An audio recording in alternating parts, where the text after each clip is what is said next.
زمانه دا زما زړګی بیمار غواړي یو کس زمانه دا زما زړګی بیمار غواړي یو کس زړګي ته مې راتلو دپاره لار غواړي یو کس زه نه ویم چې ښایسته یم زه نه ویم چې بدرنګ یم زه نه ویم چې ښایسته یم زه نه ویم چې بدرنګ یم ګلونه مې په زلفو کې قطار غواړي یو کس ښایسته و خو دا ډېرو مزدورو دغسې کړی ښایسته و خو دا ډېرو مزدورو دغسې کړی بس لږ شان دی خواري او لږ سینګار غواړي یو کس زخمونه پرې د خپل زخمي زړګي ګنډي جانانه زخمونه پرې د خپل زخمي زړګي ګنډي جانانه دلکشه رانه ستا د زلفو تار غواړي یو کس السلام علیکم ګرانو کتونکو سلامونه او نیکې هیلې ومنئ پروګرام پیرزونې سره زه یم ستاسو کوربه محمد شاه دلکش څنګه چې تاسو ته پته پروګرام پیرزونه کې موږ ګرځو شاعرانو پسې ادیبانو پسې هغوی سره مرکې ریکارډ کوو هغوی سره د هغوی په ژوند خبرې کوو او د هغوی نه د خوند او رنګ شعرونه هم اورو په دغه لړ کې راسره نن په پېښور کې عادل ارمان میلمه دی موقع نه پیدا کړو دیو نه شعرونه هم اورو د دیو د ژوند خبرې هم اورو ټولو نه مخکې پروګرام پیرزونه کې عادل ارمان صاحب ته سلامونه احترامات وړاندې کوم السلام علیکم وعلیکم السلام ډېره زیاته مننه چې په پیرزونه پروګرام کې مو موږ له موقع راکړو دغه پروګرام په مونږ پیرزو کړو ډېره زیاته مننه خوشحاله یو عادل ارمانه پېښور ته راغلی ته څه محسوسوې چې پېښور ته راغلی ګلونو ښار ته راغلی زموږ یو ملګری وایي چې پېښور د پېښې ځای دی نو چې کله هم راغلي یو په پېښې راغلي یو صحیح عادل ارمان دې کې شک نشته بلها مینوال لرئ ډېر زیات مینوال لرئ د خپل سپېڅلي خدمت په وجه باندې خو پیرزونې مینوال به د په اول ځل باندې ګوري په دې سکرین باندې هغې مینوالو سره خپله پېژندګلو کوي عادل ارمان څوک دی او کوم ځای سره تعلق ساتي عادل ارمان چې دی نو د امانکوټ دوجنګ منګور سوات دی او د 10م کلاس اګزام یې اوس ورکو او دغه شانتي چې دی نو د 2-3 کالو نه ادب کې څه ناڅه منډې تړلې وي صحیح عادل ارمان صاحب زده کړې چا نه کوئ استاد مې څوک شته او که نه بل ها ملګري دي چې بحیث د استاد ته زده کړه کومه خو یو نامه مې منشن کوم د نورو ملګرو نامې که منشن کوم بیا به ټولې منشن کول غواړي چې منصور الهام نه کنټینیوسلی سټډي کومه زده کړه دې کومه صحیح عادل ارمان دا راته ووایه چې پښتو ادب چې کوم د شاعري د دې کې په کوم سم باندې کار کوئ غزل له توجه زیاته ورکوئ نظم له ډېره توجه ورکوئ په څه شي مو کار ډېر کړی غزل باندې مې کوشش ډېر کړی دی صحیح خوښه دې نه ده چې خپل غزل خواږه زموږ د مینوالو ته ور ورسئ قربان ضرور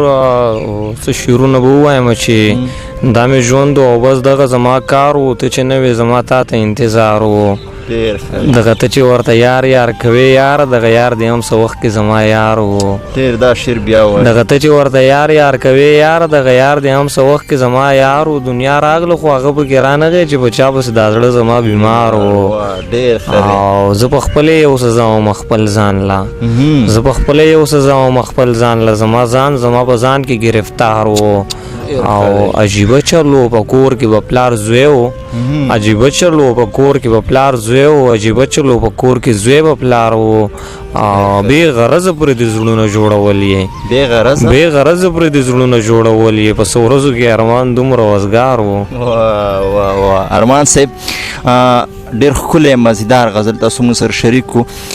د سموده مخکې څو ورځې مخکې ستاسو کتاب مخکتنه وه قسم هغې له موږ درغلي وو هغې یو ویډیو شوی چې په انټرنیټ باندې وایرل شوې وه ستاسو په د سترګو نه اوښکې تللې وې ستاسو د والد صاحب د سترګو نه اوښکې تللې وې هغه څه احساسات وو هغه قصه زموږ د پیرزونې مینوالو ته وکړه چې هغه اوښکې ستاسو د سترګو نه ولې تللې وې اولنې خبرو خو تاسو ته دا ظاهرومه چې په خبرو ډېر زیات نه پوهېږم که چېرته خبره رانه ګډوډې کېږي تاسو د صرف خپل مطلب اخلئ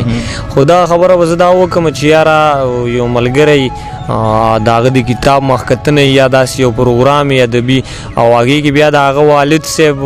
راشي هغې پروګرام له بیا د هغه نه مخکې د هغه والد صاحب څه خبرې وکړي د هغه په حق کې نو زما په خیال اولنې خو ټولو نه لویه خبره دا ده بله خبره دا چې زما والد صاحب چې دی نو ما په دومره عمر مې وشو ما په یو حالت کې هم چې دی نو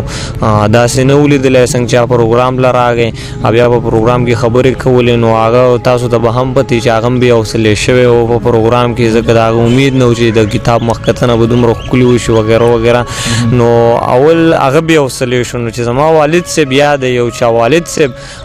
بې حوصلې شي نو د هغه د زوی به څه حوصله راشي. نو زه به دغه خبره وکړم چې ما چې څه والد صاحب ولیدل او بیا زما هغه چې بیا کومې خبرې کولې نو زما په خیال چې دغه ټول ریزن صرف د هغې نه جوړ شوی و چې که نه ما ځان ته ډېرې ښکلې خبرې لیکلې وې مشرانو سره ناست وم چې زه به کمې خبرې کوم ځکه ما تاسو ته وویل چې لکه په خبرو دونو خاص نه پوهېږم. نو بهرحال چې زما والد صاحب راغی او هغه بیا زما نه مخکې کوم سپیچ و نو زما د خیال مطابق چې زما نه هر څه بیا ګډوډ شوي و ایموشنل شوی وم دغه وجه وه. صحیح. عادل ارمان صاحب دا راته ووایه چې دغه ویډیو کله ستاسو مورجانې کور کې ووتله د هغې بیا څه ریکشن و؟ کله چې مخکتنه وشوه بیا میلمانو مونږ د یو ملګري ځای ته تلو شپې له کوم ځای کې چې مونږ ټاکلی و. نو زما مور ما ته کال وکړو چې کوم ځای نو ما زه خو هلته یم شپه مې ده نو دومره پورې و چې صاحبه راشه شپه دلته وکړه. نو هلته هغوی وایي چې لکه څنګه چل شي او ځکه دونه خبره ورته را رسېدلې وه چې صاحب جوړلي دي خو دا پته نه وه چې څنګه دی. نو هغه هم بې قراره و چې زه ارمان سره کښېنم حال ترې وپوښتم چې څنګه دی. نو هغې هم هغه شپه خو ټوله شپه ځان له زړه خوړلی و. بهرحال سهار چې ورسره میلاو شوم نو گپ شپ لکه داسې و چې لکه ما په کور کې م واده کړی و. بهر خو ادبي پروګرام دی چې لکه زه ټیک ته هغوی ورته دا واده وایي دپاره دی چې لکه مطلب هغوی ته پته وي خو کور کې هم داسې محسوس دی چې بس ما واده کړی دی هغه حالاتو. نو صحیح. عادل ستاسو غزلې مینوالو اورېدلي دي دې کې شک نشته د کمال غزل لیکئ نظم هم راسره شریک کړئ چې د نظم د کمال نه هم مینوال خبر شي. نظم خو به شریک کم چې یو څو نظمونه دي هغه خو په کتاب کې چاپ دي مې دومره خاص نه دي ویلي نو یاد راته نه دی خو یو وړوکی غونډه کې نظم دی چې هغه راته یاد دی. د هغې سرخط دی چې بېوسه شاعر زه ښه شاعر وم خو د فن ماهر وم خو ډېر معیاري لیکونه ما به لیکل په ځمکه خو ما دومره وس نه لرو چې یوه پاڼه کاغذ او یو قلم وی زما. نو بیا زما احساس په دې زمانې لوستلی خو افسوس تشه لاسه چې ستا د لاسه مې نن بس شاعري پرېښوده بس. زبردست ډېر ښکلی. عادل ارمان کومو سندرغاړو دله غزلې ویلې دي او که نه؟ تر دې دمه چې دی کوم ملګري چې د هغوی په ترنم کې ویلی سندرغاړو لا نه دی ویلی. صحیح. که چېرته مو قدر ته میلاو شي یو سندرغاړی د غزل ویلو نو ټولو نه مخکې ټارګېټ به ستاسو څوک وي؟ هېڅ اراده مې نشته چې یو سندرغاړی ملګری دی زما کلام وي نو د وجې زما په خیال چې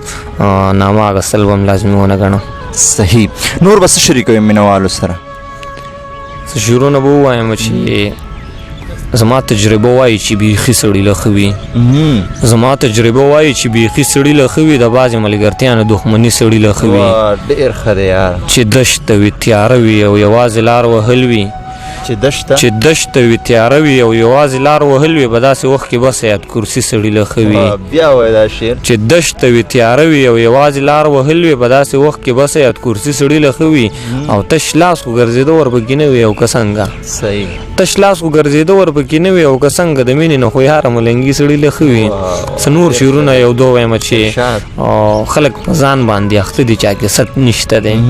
خلک په ځان باندې اخته دي چا کې ست نشته دی. زه محبت لټوم یار خو محبت نشته دی. که زما دا رنګه یارانو نو یقین وکړه چې زما بیا نورو دښمنانو ته حاجت نشته دی. ډېر ښه دی ډېر زبردست. عادل ارمان زمونږ پروفیسر صاحب ایاز فضل داودزی ګرځي ستاسو غونډه کې ځوانان زلمي شاعران راوچتئ کوم هغه شاعران راوچتئ کوم چې په معیار باندې برابر وي پښتو ادب دپاره یې کار کړی وي پښتنو دپاره یې خدمت کړی وي د دغې زیار ته دغې ستړې ته په کوم نظر باندې ګورئ؟ اولنۍ خبره خو به دا وکړم چې ستاسو مرکې ما به هیڅ د دې دپاره نه دي کتلي چې زه د چا شعر واورم یا خوند واخلم. به هیڅ د دې مې کتلي دي چې تاسو به سوالونه کم کوئ نو ستاسو د دې پروګرام نه زه ډېر زیات خوند اخلم او خوند څه چې زده کړه ترې ډېره کوم. صحیح. عادل ارمان پېښور ته رالی زمونږ میلمۍ مونږ سره د ناستې وکړو مرکه دې راسره جوړه کړه د دې ناستې یو جهان مننه درنه کوو. ستاسو نه ډېره زیاته مننه کوم که نه ځکه پېښور ته راغلی وی زه خو داسې هم تللی شوم خو بهرحال ستاسو دومره مینه وه چې تاسو راوغوښتو دلته دغه ناستی هم را جوړ کړو زمونږ افغان صاحب اکثر وایي د کیمرې د لارې چې ژوند ښکلی کول پکار دي نو ژوند هم ښکلی شو او مزه مو دې هم واخیسته. ډېره مننه. جی ګرانو کتونکو پروګرام پیرزونه کې نن راسره عادل ارمان ملګری و ناستی راسره وکړو شعرونه مو ترې واورېدې خبرې مو ترې واورېدې خوندونه مو ترې اخیستي وي انشاءالله بله مرکه کې به بیا ملګرتیا کېږي چېرته چې حاد آباد او بریالي اوسئ.